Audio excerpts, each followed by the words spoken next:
Imagine your brain is a web browser. Right now, as you're sitting here watching this, you probably think you're just focused on my voice. But if we could see your internal screen, it would look like a mess. You've got a tab open for that awkward thing you said to your boss 3 days ago. You've got a tab open for what you're going to eat for dinner. There's a background window running a 4K simulation of a conversation you might have next week, and a tiny pop-up keeps asking if you actually locked the front door. You didn't choose to open these tabs. People who think too much don't do it. On purpose. It's not a hobby, and it's certainly not fun. It's exhausting. And yet, the advice you've been given your whole life is completely useless. Just relax. Don't take things so seriously.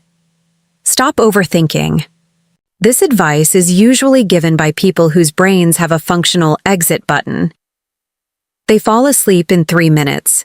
They send a text and never think about it again. They treat your brain like it has a volume knob that you're just too lazy to turn down. But the truth is much deeper.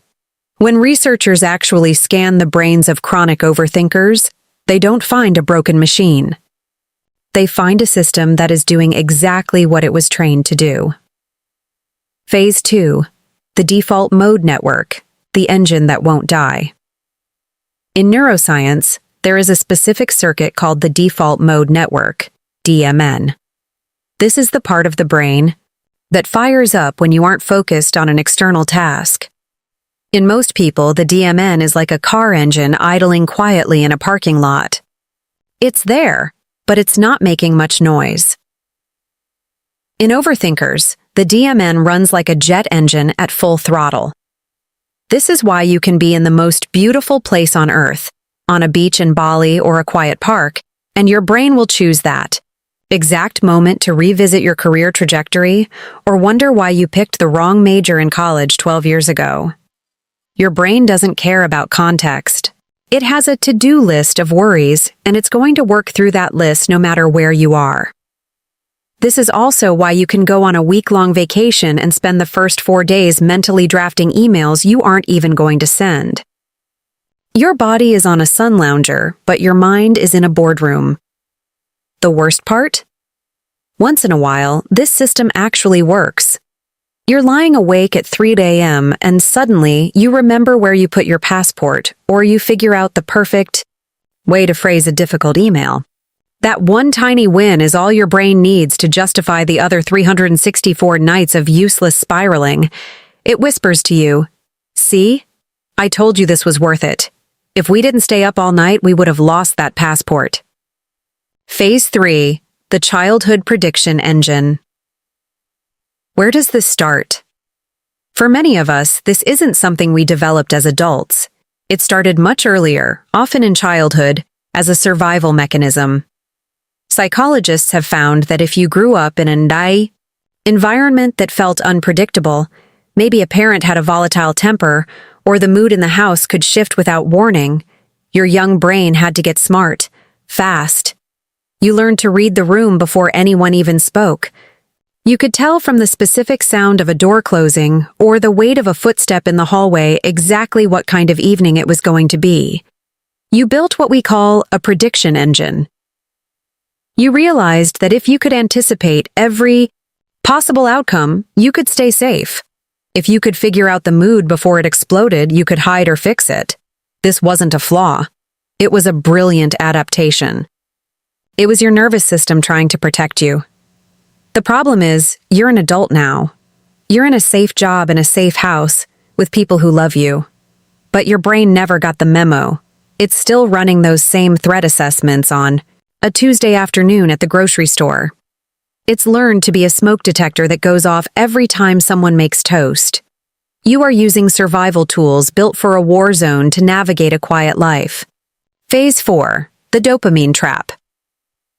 Here is a secret that makes overthinking almost addictive. Your brain releases hits of dopamine when it works on a problem, not just when it solves one. Every time you run through a what-if scenario, examining it from every possible angle, your brain rewards you with a tiny chemical hit. It feels like you're doing something. It feels like progress. This is why you can spend an hour mentally preparing for a conversation that hasn't happened yet and feel a strange sense of accomplishment. You haven't actually changed anything in the real world, but your brain got paid anyway. This is why just stop thinking about it is such terrible advice. Your brain has a chemical incentive to keep the engine running. Telling an overthinker to relax is like telling someone to ignore a slot machine that keeps spitting out coins. The machine doesn't care about your willpower, it cares about the reward. Phase 5. Metacognition, the feedback loop. Now add another layer, metacognition. This is the act of thinking about your thinking. Overthinkers don't just worry, they worry about the fact that they are worrying. You notice yourself spiraling, and then you start a new spiral about how much time you're wasting. Why am I like this? Why can't I just be normal? My thinking is making my life worse.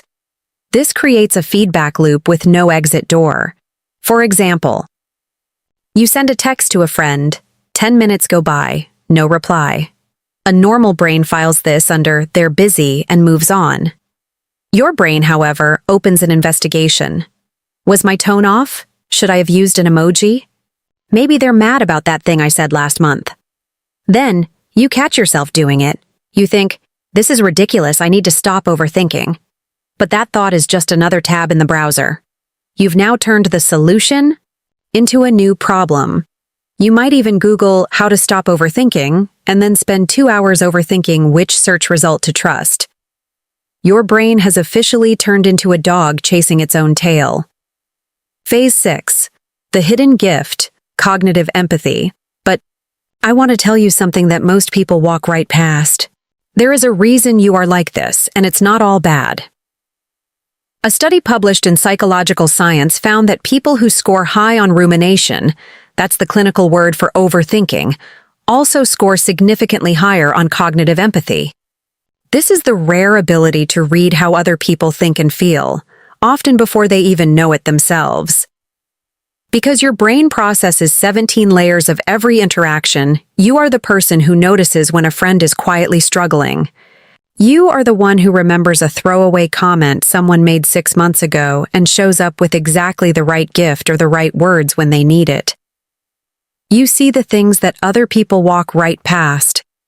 The machine that keeps you up at night is the same machine that makes you incredibly perceptive, deeply caring, and irreplaceable in your relationships. You can't unplug the overthinking part without losing the deeply empathetic part. That is the trade-off. No mute button, you've probably tried everything. The meditation apps, the breathing exercises, the self-help books with the pastel covers. And maybe they worked for 10 or 15 minutes. But eventually, the brain boots back up, opens a fresh set of tabs, and starts a new project. You are never going to be the person who just shrugs and moves on. That person doesn't exist in your world. But knowing that your brain isn't broken, knowing that it's just a highly sophisticated survival system that overstayed its welcome, can change everything. Next time you're lying awake at 2 a.m., running through tomorrow's schedule for the 5th time, just take a breath. Your brain isn't failing you. It's just trying to protect you the only way it knows how. It doesn't come with a mute button, but it does come with a heart that sees more than most. And honestly, the world needs more people who see that much.